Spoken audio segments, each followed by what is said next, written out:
Welcome to today's advanced English practice session designed for C1 and C2 level learners. Today's stories will challenge your comprehension with sophisticated vocabulary, complex philosophical concepts, and nuanced cultural analysis.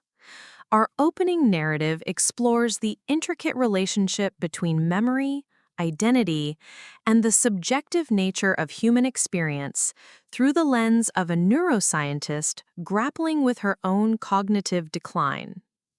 Dr. Evelyn Hartwell had devoted her illustrious career to unraveling the enigmatic mechanisms of human memory, publishing seminal research on the neuroplasticity of the hippocampus and the intricate processes by which experiences become consolidated into long-term recollection.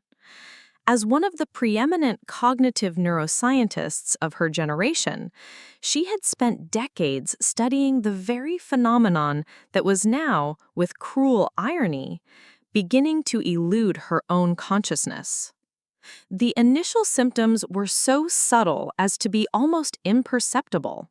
Momentary lapses in word retrieval, fleeting instances of spatial disorientation, and an increasingly tenuous grasp on recent events, while distant memories remained crystalline in their clarity. For someone whose professional identity was inextricably linked to the precision of cognitive function, these early manifestations of what would later be diagnosed as early-onset Alzheimer's disease represented not merely a personal catastrophe, but an existential crisis that challenged the very foundations of her understanding of selfhood. Evelyn's condition presented a particularly poignant paradox. As her capacity for forming new memories deteriorated, her awareness of this deterioration remained painfully acute. She found herself trapped in a liminal space between lucidity and confusion, experiencing what phenomenologists might describe as a disintegration of the temporal continuity that normally characterizes conscious experience. The irony was not lost on her that she, who had spent her career studying the mechanisms by which the brain constructs a coherent sense of self through memory, was now witnessing the gradual dissolution of that very construction from within. In her more reflective moments, Evelyn contemplated the philosophical implications of her situation with the analytical rigor that had characterized her academic work. She began to question fundamental assumptions about the relationship between memory and identity. Was the self merely an accumulation of remembered experiences, as John Locke had suggested? Or did some essential core of identity transcend the vagaries of recollection? As her ability to access recent memories diminished, she found herself increasingly inhabited by distant recollections from childhood, leading her to wonder whether these early experiences represented a more authentic version of herself than the professional persona she had cultivated over decades. The progression of her condition forced Evelyn to confront the limitations of the reductionist approach that had dominated her scientific career. While her research had focused on identifying discrete neural mechanisms and mapping specific brain regions associated with different types of memory, her lived experience of cognitive decline revealed the inadequacy of such compartmentalized understanding. Memory, she now realized, was not merely a biological function, but an integral component of human consciousness that could not be fully comprehended through purely empirical methods. As her capacity for abstract reasoning began to fluctuate unpredictably, Evelyn made the prescient decision to document her subjective experience of cognitive decline, creating a first-person phenomenological account that would serve as both personal catharsis and potential contribution to the scientific understanding of dementia. She began writing what she termed letters to my future self, knowing that the person who might eventually read them would likely be unable to remember writing them.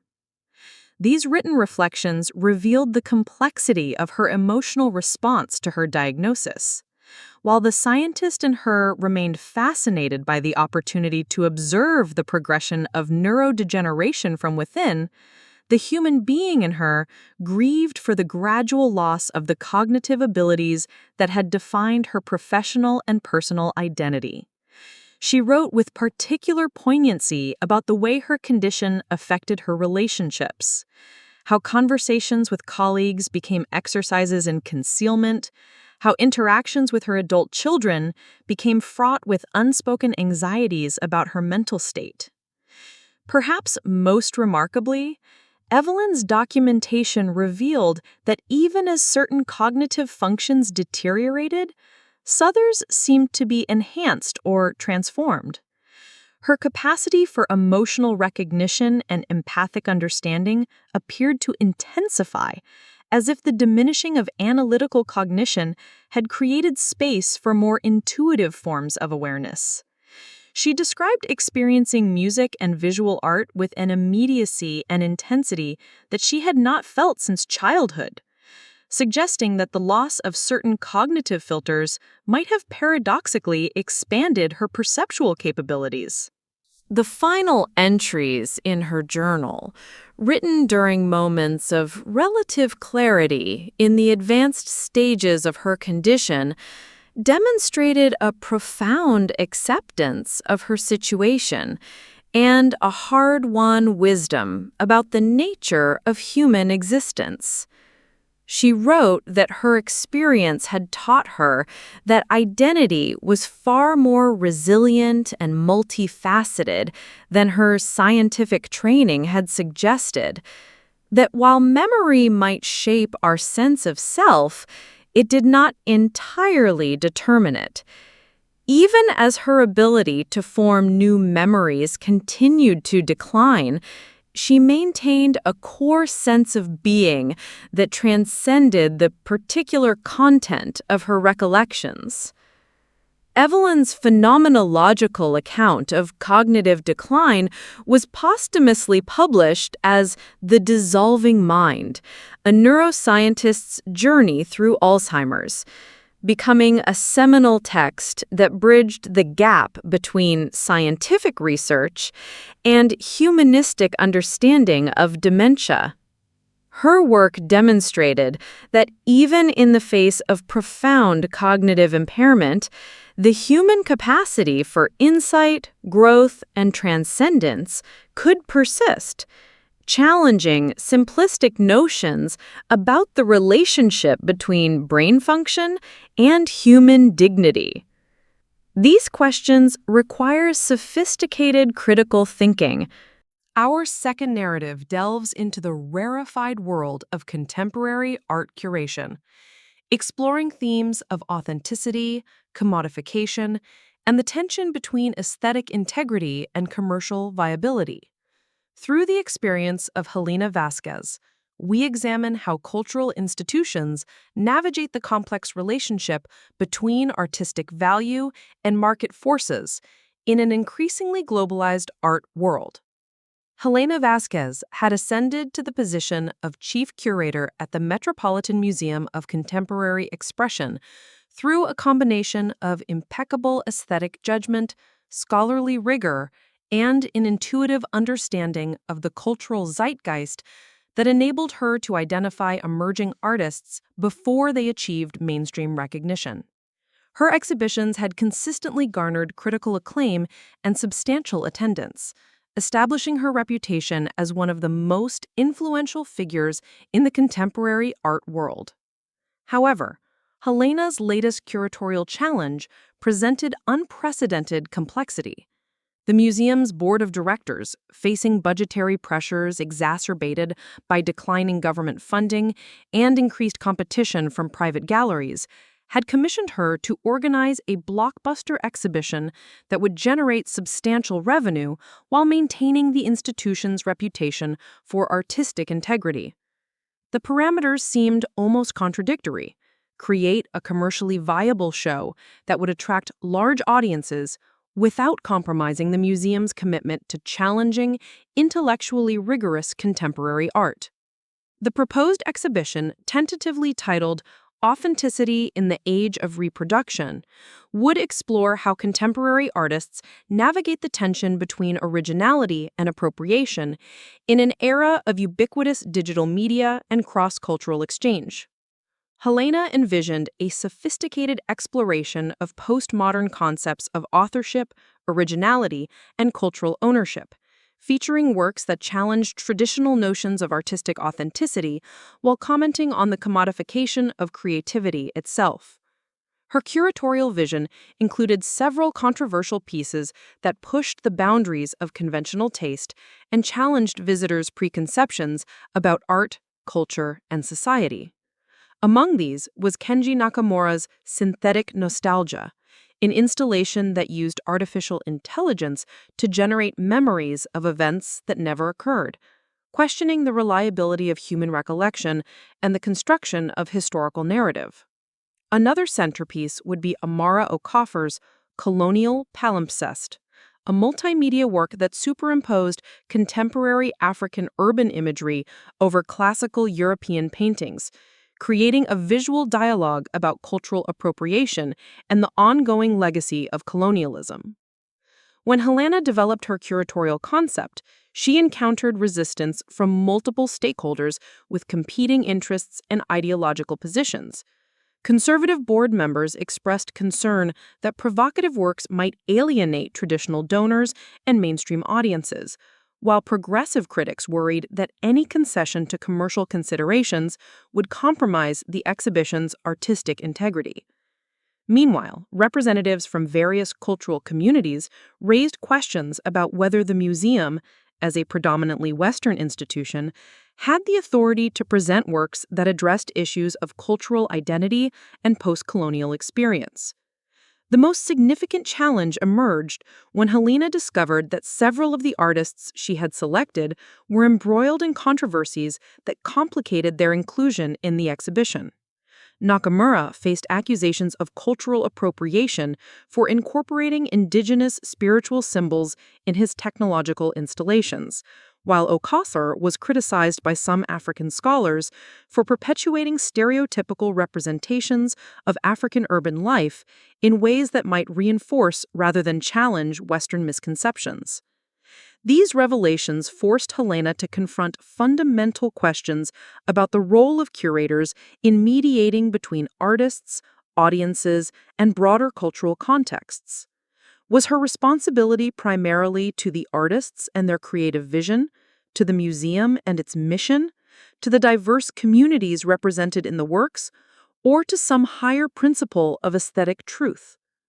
The traditional curatorial ideal of neutral, objective presentation seemed increasingly untenable in an era of heightened awareness about power dynamics, cultural representation, and institutional responsibility. Helena decided to address these complexities head-on by restructuring the exhibition as an explicitly self-reflexive exploration of the curatorial process itself. Rather than presenting artworks as autonomous aesthetic objects, she would contextualize each piece within the debates and controversies surrounding its creation and presentation. The exhibition would include documentary materials about the curatorial decision-making process, recordings of community discussions about cultural representation, and interactive elements that allowed visitors to engage with the ethical and philosophical questions raised by the works. This approach required Helena to abandon the traditional curatorial stance of authoritative expertise in favor of a more collaborative, dialogical model that acknowledged the provisional and contested nature of aesthetic judgment. She organized a series of public forums in which artists, community representatives, scholars, and audience members could debate the issues raised by the exhibition, transforming the museum from a site of passive consumption into a space for active civic engagement. The resulting exhibition, retitled The Curator's Paradox: Authority, Authenticity, and Aesthetic Judgment in Contemporary Art, became a landmark exploration of the evolving role of cultural institutions in an increasingly complex and interconnected world. Rather than resolving the tensions between commercial viability and artistic integrity, Helena's curatorial approach made these tensions visible and productive, creating a framework for ongoing dialogue about the social responsibility of art and the democratic potential of cultural institutions. The exhibition's success was measured not merely in attendance figures or revenue generation, but in its capacity to generate substantive public discourse about the role of art in contemporary society. Helena's innovative curatorial methodology demonstrated that institutional integrity could be maintained not by avoiding difficult questions, but by creating spaces for their thoughtful exploration. Her work established a new paradigm for curatorial practice that balanced aesthetic excellence with social responsibility, proving that intellectual rigor and popular accessibility were not mutually exclusive. These questions require advanced analytical skills. How does Helena's curatorial challenge reflect broader tensions between cultural value and economic imperatives in contemporary society? What are the implications of the shift from traditional curatorial authority to collaborative, dialogical models of cultural mediation? How does the narrative explore the concept of authenticity in relation to both artistic production and institutional presentation? What role does self-reflexivity play in Helena's ultimate curatorial strategy? How does the exhibition's success challenge conventional metrics of cultural achievement? Our final story ventures into the intersection of theoretical physics and consciousness studies, following Dr. Alexander Petrov as he grapples with the implications of quantum mechanics for our understanding of human awareness and free will. This narrative explores the philosophical ramifications of cutting-edge scientific research and the personal cost of pursuing revolutionary ideas. Dr. Alexander Petrov had built his reputation as a theoretical physicist by developing elegant mathematical models that reconciled apparent contradictions in quantum field theory, earning him recognition as one of the most promising minds in fundamental physics. However, his latest research had led him into territory that many of his colleagues considered professionally dangerous: the study of quantum effects in biological systems and their potential relationship to human consciousness. Alexander's hypothesis, which he termed quantum consciousness integration theory, proposed that microtubule structures within neurons could maintain quantum coherence at body temperature, creating the possibility that consciousness itself might be fundamentally quantum mechanical in nature. This would suggest that human awareness and decision-making processes were not merely classical computational phenomena, but incorporated genuine quantum indeterminacy, potentially providing a physical basis for free will and subjective experience. The implications of his theory were staggering. If consciousness indeed operated according to quantum principles, then human beings possessed a form of agency that transcended deterministic causation. The subjective experience of choice and creativity might represent genuine novelty emerging from quantum indeterminacy, rather than the illusory byproduct of complex but ultimately predictable neural processes. This would fundamentally challenge materialist assumptions about human nature and support philosophical positions that had been marginalized by scientific reductionism. However, Alexander's research faced formidable obstacles from multiple directions.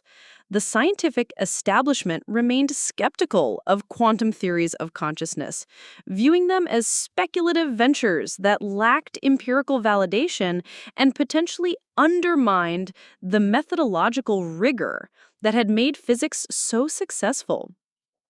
Meanwhile, his attempts to test his hypotheses required experimental techniques that pushed the boundaries of current technology, demanding unprecedented precision in measuring quantum states within living biological systems. The personal cost of pursuing such controversial research became increasingly apparent as Alexander found himself increasingly isolated from mainstream academic discourse. Grant applications were rejected, invitations to conferences were withdrawn, and junior colleagues began avoiding association with his work. The very qualities that had made him successful as a theoretical physicist, intellectual boldness, willingness to challenge established paradigms, and commitment to following mathematical logic wherever it led, now threatened to destroy his career. In a moment of profound existential reflection, Alexander recognized that his research had become more than an academic pursuit. It had evolved into a personal quest to understand the nature of his own consciousness and agency. If his theory was correct, then his decision to continue pursuing it despite professional risks represented a genuine exercise of quantum free will, a concrete manifestation of the indeterminacy he was attempting to prove. Conversely, if consciousness was indeed merely classical computation, then his sense of choosing to persist was itself an illusion, and his career trajectory was as predetermined as the motion of planetary bodies. This recursive relationship between his research and his lived experience created a unique form of scientific self-reference that challenged traditional boundaries between observer and observed. Alexander realized that he could not study consciousness as a purely external phenomenon.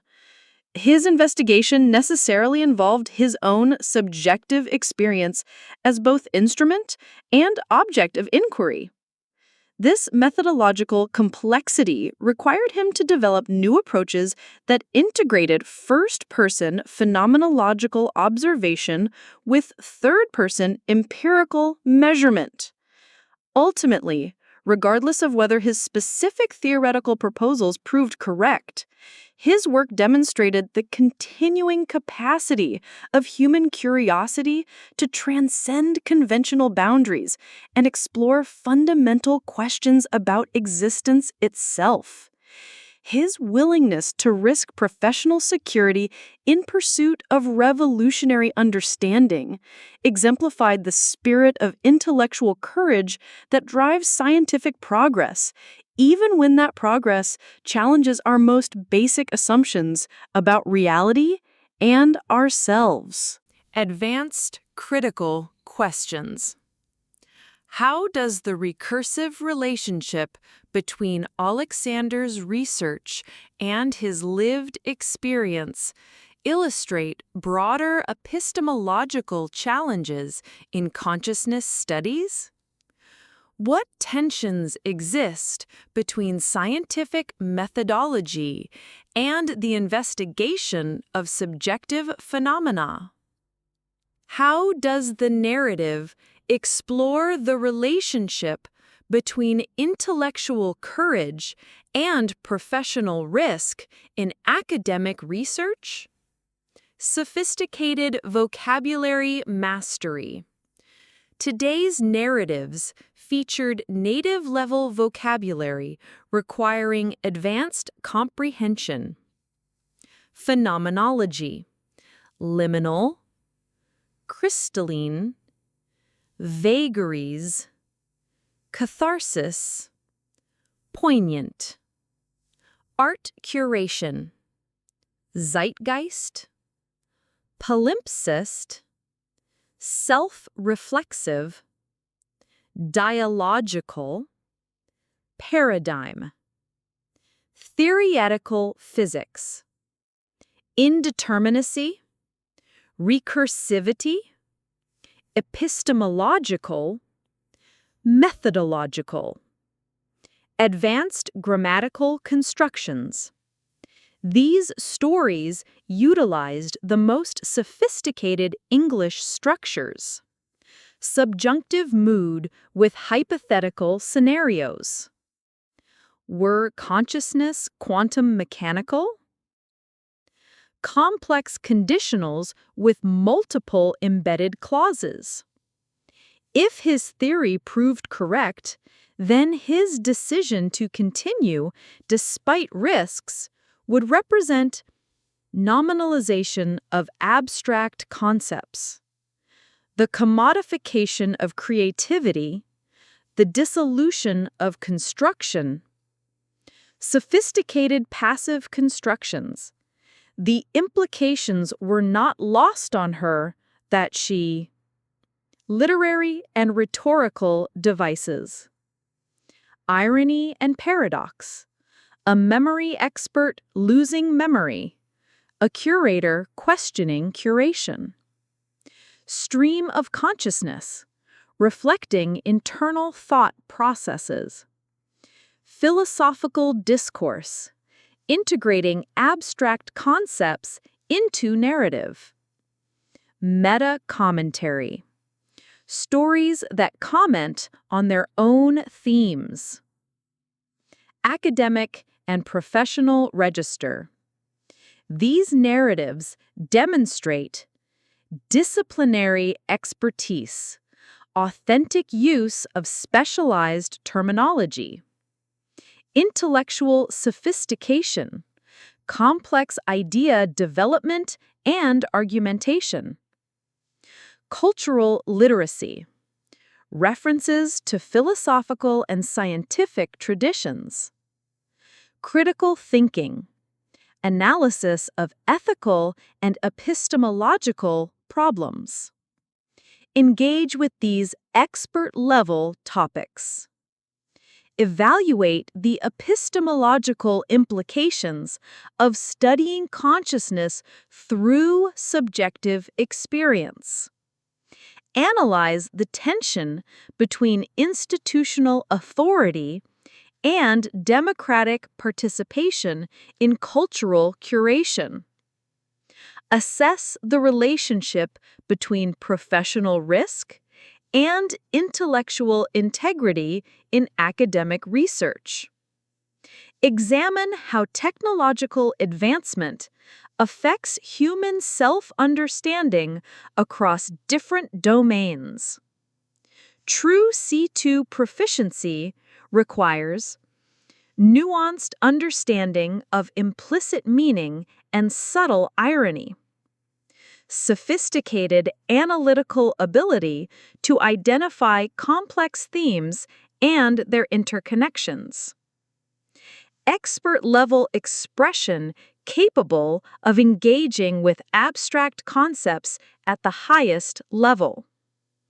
These stories prepare you for academic discourse in humanities and sciences, high-level professional communication in cultural institutions, intellectual debate on complex ethical and philosophical topics, cross-disciplinary dialogue between different fields of expertise. You're approaching native-level proficiency when you can appreciate subtle humor and irony without explicit explanation, understand complex metaphorical language and abstract conceptualization, engage critically with sophisticated arguments and identify their assumptions. Express nuanced opinions on complex topics with appropriate register and sophistication. Congratulations on challenging yourself with this expert-level content. True mastery comes from engaging with the most sophisticated forms of English discourse across multiple intellectual domains.